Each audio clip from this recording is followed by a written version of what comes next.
Oi, pessoal, tudo bem? Nós já percorremos um importante caminho até aqui.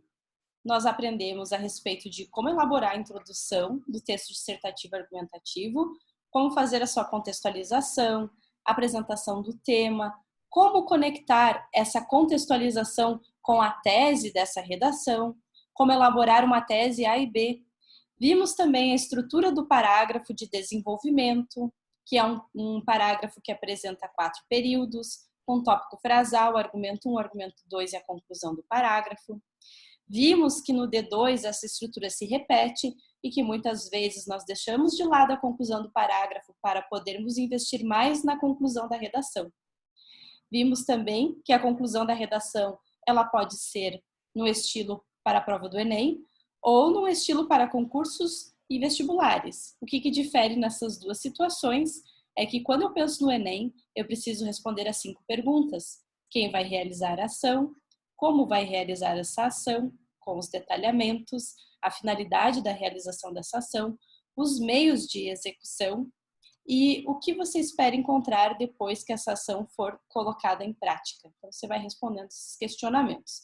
Já no vestibular e nos concursos públicos, geralmente no final do texto nós retomamos o tema, resumimos o texto e criamos uma frase de efeito ou fazemos uma citação ou retomada da situação que inicia essa redação para fechar o texto. Depois de percorrermos o estudo da estrutura da redação, a gente aprendeu sobre a importância do planejamento desse texto, que é bem importante fazer um mapa conceitual, escolhendo antes de começar a fazer o rascunho, o que você vai apresentar em cada parte desse texto, o que você vai selecionar de argumentos e de repertórios para colocar em cada item. Hoje eu vou apresentar um tema para que vocês escrevam e coloquem em prática todas essas informações que vocês absorveram sobre a estrutura.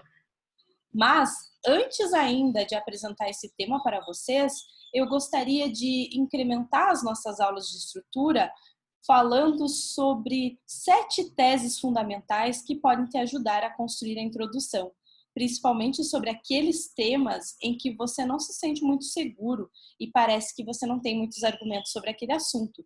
Dominando essas 7 teses, você vai ter mais facilidade em fazer qualquer tema de redação.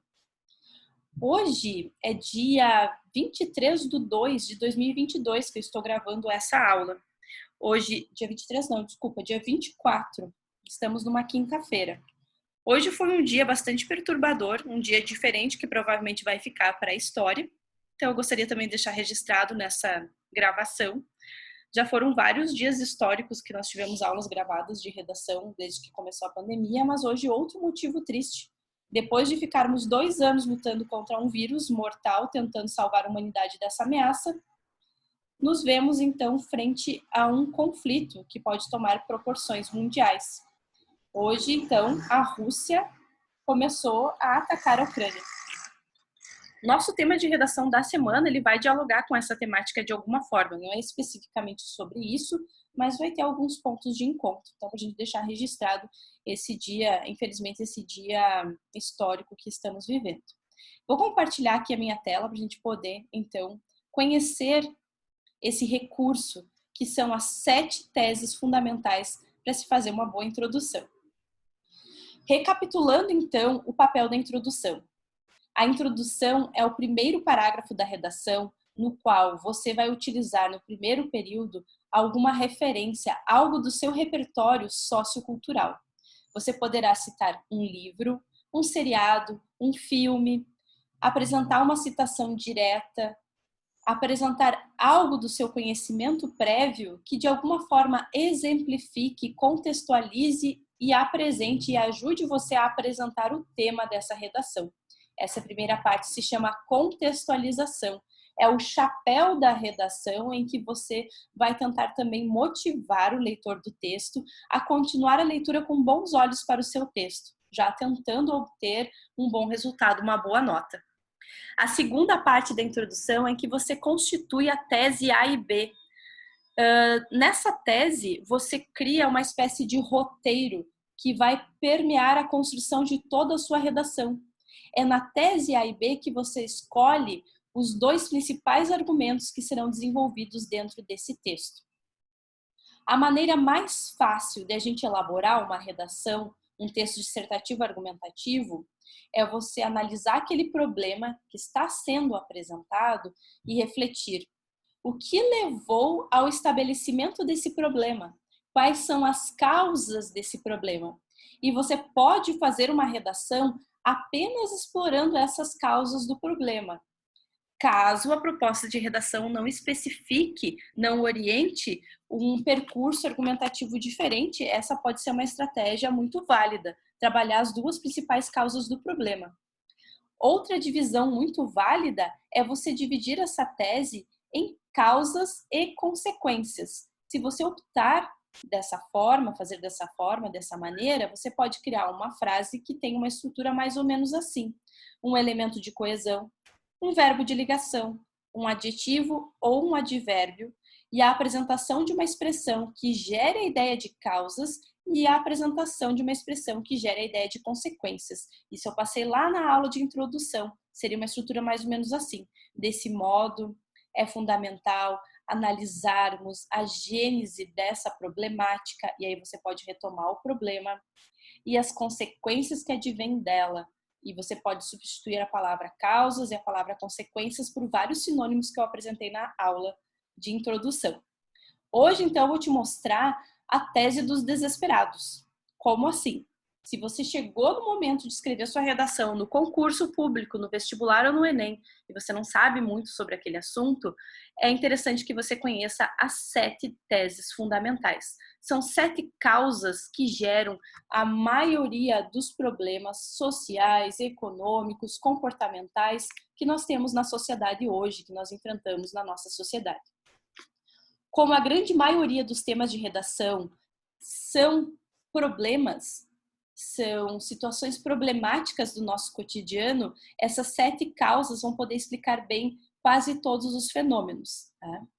Então, depois que você faz a contextualização, você vai criar uma expressão que pode ser mais ou menos assim. Olha aqui no material, então.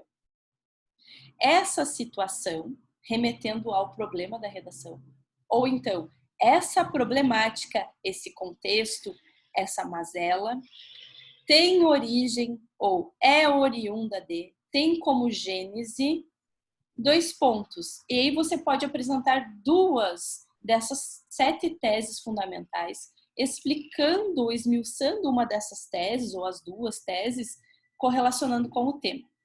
Vamos a elas então. Primeira tese, negligência governamental, ou seus sinônimos, aqui eu coloquei um sinônimo, omissão estatal. O que vem a ser isso?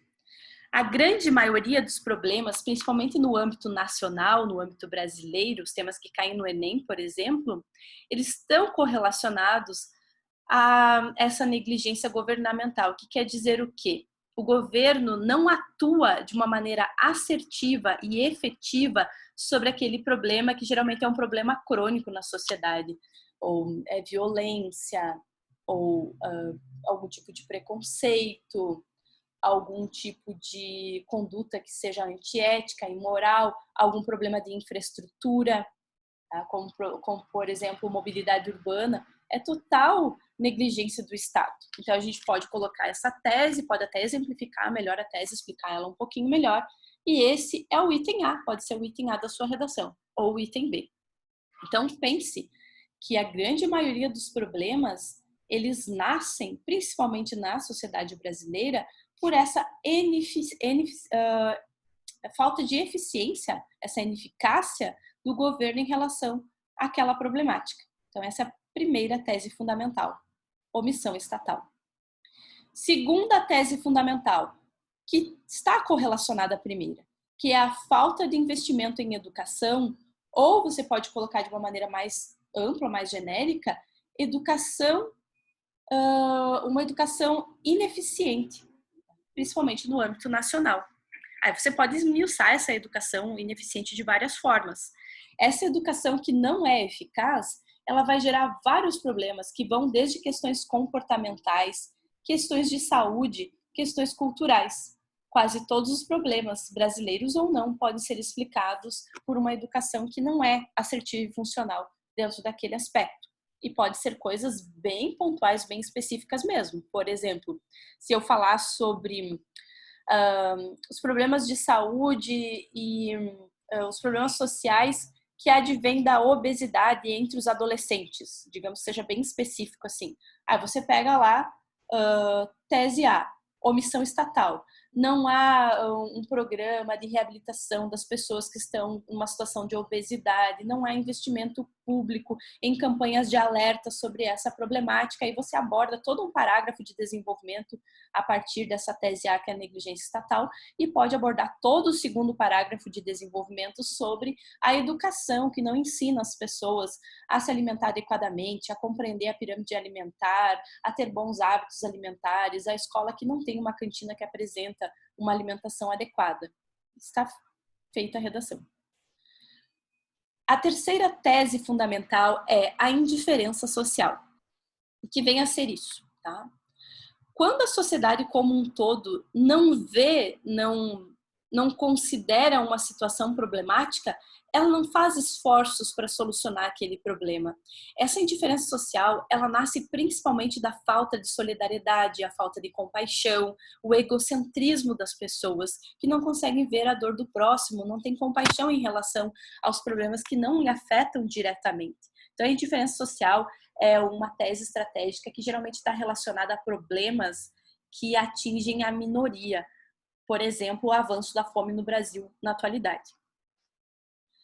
Manipulação midiática é a nossa quarta tese fundamental. Então, a mídia composta por várias ferramentas, por vários meios de comunicação, seja a televisão aberta, a televisão via assinatura, os serviços de streaming, as redes sociais, as rádios, todas essas ferramentas da comunicação que formam a mídia, elas acabam cerceando o nosso comportamento, lapidando o nosso comportamento, principalmente as redes sociais, por meio dos algoritmos. E elas geram um efeito manada, fazem com que as pessoas vão agindo de uma determinada forma. E também a mídia vai alimentando alguns problemas, tá?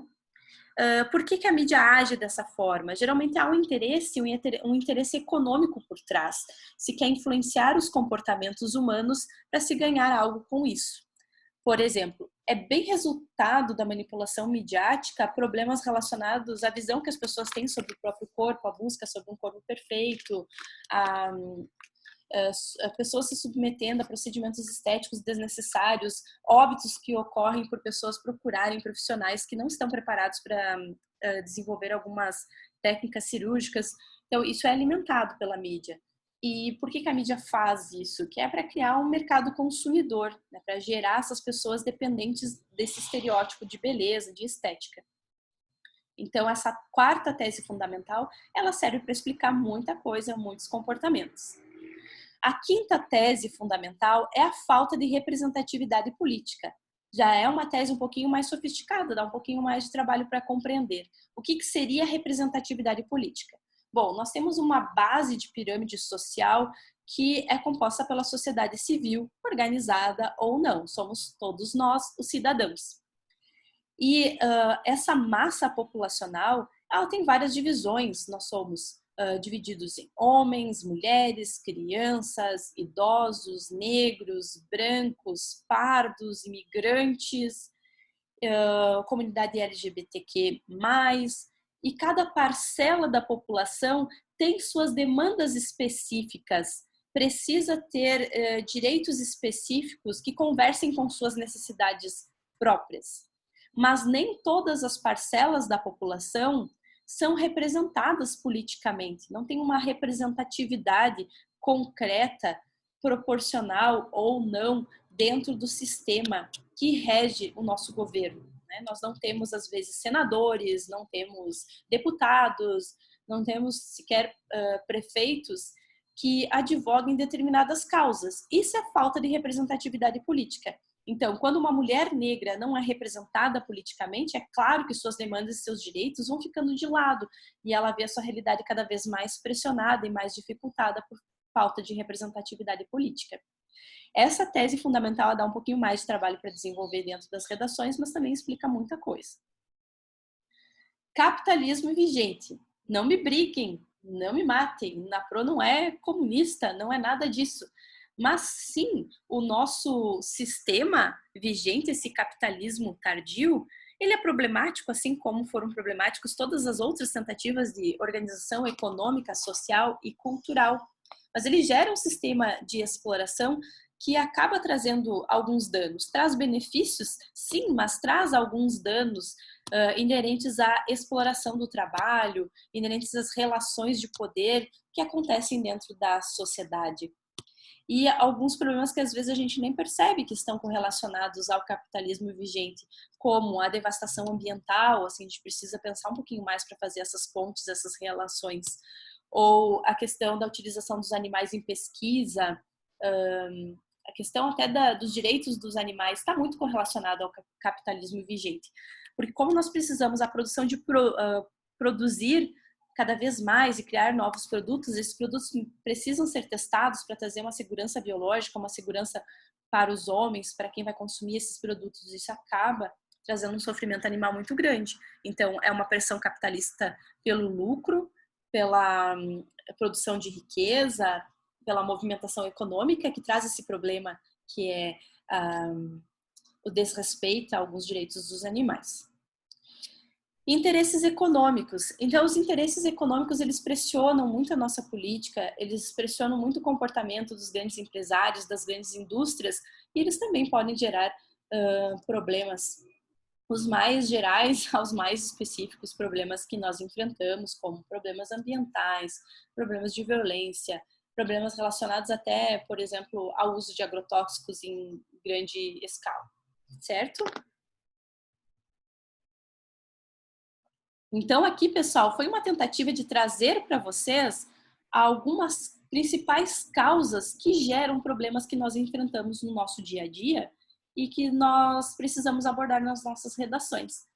Inclusive, o tema de hoje, vocês podem tentar pensar quais seriam dessas teses fundamentais algumas que melhor se relacionariam com o tema desta semana.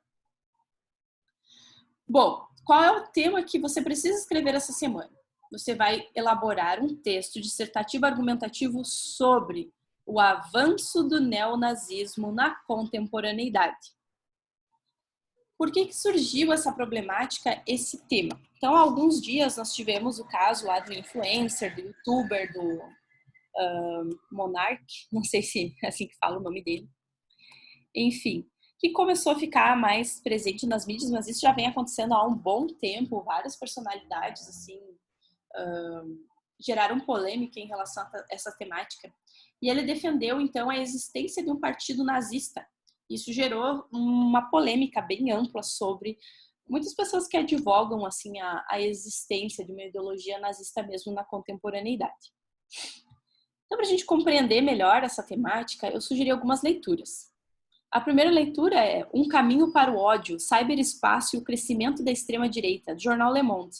É provável que vocês ainda encontrem esse texto na internet. É um texto longo, mas vale a pena a leitura. O jornal Le Monde é um jornal que tem textos profundos e interessantes sobre várias temáticas.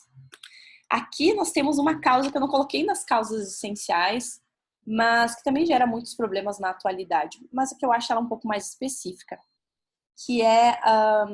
mas também poderíamos encaixar aqui na manipulação midiática tranquilamente, porque faz parte da mídia, né? As redes sociais. As redes sociais, elas deram vozes a muitas pessoas. E dentro dessas vozes, sem filtro, dessas vozes muitas vezes sem uma reflexão mais aprofundada e com uma falta de investimento numa educação de qualidade em que as pessoas compreendam realmente os processos históricos, o que foi o nazismo, o que foi a Segunda Guerra Mundial, o que foi a ascensão do partido nazista na Alemanha, o que houve durante o Holocausto, como falta muitas vezes esse conhecimento mais verdadeiro, mais profundo, isso alimenta então uma visão superficial do que foi o nazismo, de que seria algo dentro de uma disciplina, que poderia trazer um desenvolvimento econômico, que poderia trazer mais paz e justiça, uma visão torpe sobre os acontecimentos que nasce da proliferação de ideias fantasiosas e fake news dentro da internet e que nasce também de uma educação deficitária. Esse texto vai ajudar, então, a compreender essas questões. O outro texto é de um jornal que não está mais produzindo no Brasil. Não sei se vocês vão encontrar ainda esse texto na internet. É O Ápice da Ultradireita Caminha Lado a Lado com Donald Trump. é o país. Então, o ex-presidente dos Estados Unidos, Trump, ele se elegeu com um discurso que falava bastante aos interesses de uma ultradireita, a pessoas mais conservadoras, assim como foi o caso de Bolsonaro no Brasil. E até aí tudo bem, a democracia ela permite que as pessoas de mais diversas ideologias possam coexistir e possam votar e possam chegar ao poder. Mas algo problemático é que esse discurso, estando presente assim em vários momentos em que esses líderes políticos se colocam na mídia, eles acabam criando um passe livre para que mais pessoas consigam crer em ideias extremistas, possam reproduzir ideias extremistas. Talvez eles não tenham colocado exatamente nada que seja de conteúdo neonazista, nada que seja algo assim criminoso, mas que nas entrelinhas acaba estimulando pessoas que fazem discursos que são extremamente comprometedores e complicados, venham à tona.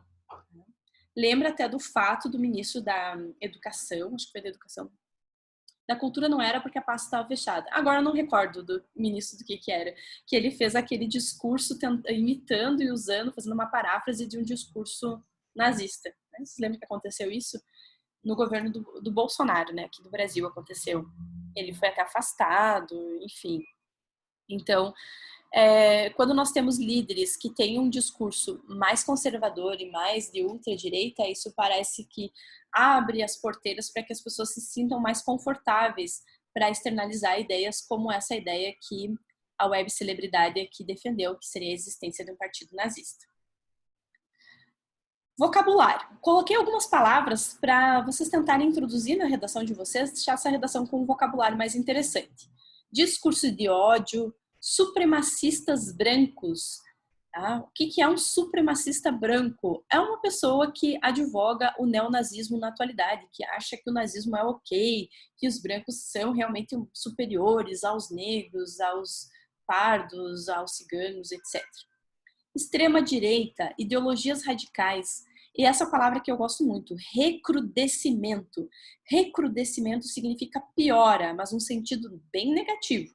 Então, vamos tentar usar essa palavra, o recrudescimento do discurso de ódio na internet. Legitimado. O que é ser legitimado? Digamos que eu seja uma pessoa preconceituosa, que leu alguns livros assim sem contextualizar muito, sem ter tido boas aulas de história e acho que o nazismo e o fascismo são super ok. E eu não falo sobre isso, eu tenho vergonha às vezes de pensar sobre isso, tenho medo de ser rechaçado. Mas quando eu vejo um presidente falando alguma coisa que mais ou menos entra em sintonia com aquilo que eu penso, eu me sinto legitimado para expor aquele pensamento. É nesse sentido que essa palavra está aqui. Segregacionistas são pessoas que procuram dividir as outras. Segregação seria essa divisão entre raças, etc. Então, alguns tópicos para reflexão que vocês podem abordar nessa redação. A eleição do Trump, o ex-presidente dos Estados Unidos, ou mesmo Bolsonaro no Brasil, com esses discursos. A secretária da Cultura. Não tinha o Ministério da Cultura, mas tinha a Secretaria da Cultura. Então, o secretário da Cultura fez uma paráfrase do discurso nazista. Falar que essas lideranças políticas com o discurso mais de ultradireita acabam alimentando esse tipo de ideia. Houve uma revitalização da Ku Klux Klan. Você pode usar como repertório histórico, explicar o que foi a Ku Klux Klan nos Estados Unidos e dizer que tem pessoas na atualidade que estão se reunindo novamente como colocando em ativa novamente a Ku Klux Klan. Os neonazistas discriminam e atacam afrodescendentes, judeus, imigrantes, LGBT. Então, existem até grupos, tá? São minoria, mas existem esses grupos que agem, né? Que não fica só no discurso, não fica só nas redes sociais, que perseguem mesmo as pessoas, que cometem atos criminosos em relação a essas representatividades de afrodescendentes, judeus, etc. São contrários aos avanços dos direitos civis desses segmentos da população. Então, de certa forma, eles estão presentes na nossa política e acabam tentando manter assim os segmentos que eles julgam que não são adequados para a sociedade ou que são inferiores sem participação política. Situação de desemprego e instabilidade econômica alimenta esse fenômeno. O discurso dessas organizações culpa as minorias pela situação econômica. Então, lembra que o Trump, quando ele subiu ao poder, ele falou que ia criar um muro para separar os Estados Unidos do México, porque eles sempre colocam as pessoas de ultradireita, extremistas, eles sempre criam culpados, né, da recessão, culpados da crise econômica, e geralmente são essas minorias. Eles criam bodes expiatórios para culpar sobre os problemas do mundo. No Brasil, o aumento de grupos dessa natureza foi estimulado pela ascensão política de políticos com um discurso radical no Congresso, entre eles o próprio Bolsonaro, quando ele estava no Congresso e hoje sendo o nosso presidente. Nas redes sociais, outro espaço virtual de realização, apesar de sua foto no perfil, você não se sente tão intimidado como no mundo real. Então, é muito fácil criar um fake, as pessoas criarem um perfil falso para falar, para criar ofensas, para ofender jornalistas negros, ofender personalidades que sejam negras. Você pode usar alguns exemplos nesse sentido também. Intertextualidade. O que eu posso citar de livros, de história, de literatura, numa redação em que eu queira abordar essa problemática, que é o avanço de ideias nazistas na contemporaneidade? Eu posso citar, por exemplo, o livro Vigiar e Punir, do Michel Foucault. O que o Michel Foucault aborda nessa obra? Ele aborda que o nosso comportamento está muito atrelado às punições e à vigilância sistemática. Nós não criamos um sistema de ética e de moral que seja intrínseco ao ser humano. Nós não somos estimulados a desenvolver a nossa ética de dentro para fora.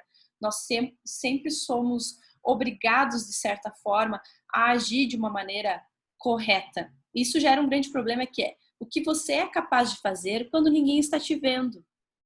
Então, ele aborda assim, se não tem algo para te vigiar o teu comportamento, como, por exemplo, na atualidade, uma câmera, ou algum sistema que consiga observar o IP do teu computador quando você escreve alguma coisa na rede, se ninguém pode te penalizar pelo crime que você está cometendo, você vai cometer atos violentos. E é isso que ocorre hoje com a internet, quando alguém distribui discursos de ódio, discursos nazistas ou racistas dentro da rede social, porque não existe uma vigilância realmente funcional daquilo que se produz de discurso nas redes. Então aqui cabe fazer uma reflexão bem interessante. O Pierre Levy, que ele fala que no mundo virtual nós temos uma tendência de nos reunir por grupos de interesses em comum. Então, no caso, quem é racista, quem é extremista, quem é de ultradireita, consegue achar seus pares e se fortalece no seu discurso dentro das redes sociais. A gente pode citar de literatura, por exemplo, o livro O Presidente Negro, do Monteiro Lobato. O Monteiro Lobato ele foi julgado erroneamente, na minha visão, como racista dentro da literatura brasileira, mas não vejo isso como uma verdade. E ele escreveu esse livro em que ele fala sobre um personagem que conhece uma máquina do tempo. E ele entra nessa máquina do tempo e conhece o mundo do futuro. E no mundo do futuro existe uma disputa muito grande entre os negros e os brancos, entre as mulheres e os homens, as mesmas divisões e segregações que nós vivemos hoje, mas, curiosamente, na maior nação da Terra, na época, no futuro, um presidente negro chegou à ascensão. Então ele fala muito sobre as questões do racismo, das disputas étnicas. Ele cria um exercício de imaginação pensando o mundo no futuro e como que essas disputas étnicas aconteceriam no futuro. O Carlos Drummond de Andrade, então, que é um poeta brasileiro lá do modernismo, que passou a segunda, a terceira fase do modernismo, começou na primeira fase modernista e como ele teve uma vida muito longa e muito produtiva, ele escreveu textos sobre variados assuntos. E um tema bastante recorrente na sua obra foi a guerra, a Primeira e a Segunda Guerra Mundial. Daqui eu coloquei alguns versos, como por exemplo esse: Congresso Internacional do Medo. Provisoriamente não cantaremos o amor que se refugiou mais abaixo dos subterrâneos. Cantaremos o medo que esteriliza os abraços. Não cantaremos o ódio, porque esse não existe. Existe apenas o medo, nosso pai e nosso companheiro. E assim ele vai discorrendo sobre essa questão bélica, né? A questão da guerra, da perseguição, da disputa, da violência. Existe uma figura que se repete muito nos poemas sobre guerra do Carlos Drummond de Andrade, que é a flor amarela. Ele fala muitas vezes de uma flor amarela que nasce no meio dos túmulos, de uma flor frágil que nasce no meio do asfalto. Essa flor que se repete nos poemas em que ele fala sobre a guerra que nasce do nazismo e do fascismo, a Segunda Guerra Mundial, essa flor representa a esperança. É uma flor muito tímida, muito magrinha, que representa a esperança em dias melhores. Dá para se criar uma analogia muito legal, muito perfeita para a redação, citando Carlos Drummond de Andrade. Falar em um dos argumentos que ele é um poeta que discorreu sobre os horrores da guerra, a guerra que foi alimentada por essa visão extremista, por essa perseguição às minorias, mas dizer que mesmo nos piores momentos, o Drummond não perdeu a esperança e que a sociedade precisa também ter a manutenção dessa esperança que nos seus poemas foi simbolizada por essa flor amarela. A flor é a náusea. Uma flor nasceu na rua. Passem longe, bondes, ônibus, rio do ácido tráfego. Uma flor ainda desbotada, ilude a polícia, rompe o asfalto. É feia, mas é flor. Furou o asfalto, o tédio, o nojo e o ódio. Então, muito bem para os dias que estamos vivendo hoje, né? Para o dia de hoje, que essa flor, ela nunca morra, que essa flor, por mais frágil que seja, essa flor que representa a esperança na paz, em dias melhores, ela consiga vingar, mesmo no meio do asfalto, mesmo no meio da violência. Então, citar Carlos Drummond de Andrade nessa redação ficaria muito legal. Então, elabore um texto dissertativo argumentativo sobre o avanço do neonazismo. Você poderá discutir as causas desse fenômeno e as consequências desse comportamento para a sociedade. E, em especial, para os alvos dos extremistas que possuem essa ideologia. Então, pode pensar as causas e consequências do problema. E para quem foca no Enem, pensar em como combater o avanço dessas ideias que são tão negativas, tão nefastas para uma vida de paz e para uma vida mais produtiva na nossa sociedade. Pessoal, muito obrigada pela atenção. Então, essa foi a nossa aula da semana. E mandem as redações pelo WhatsApp, eu vou estar guardando os textos de vocês. Muito obrigada!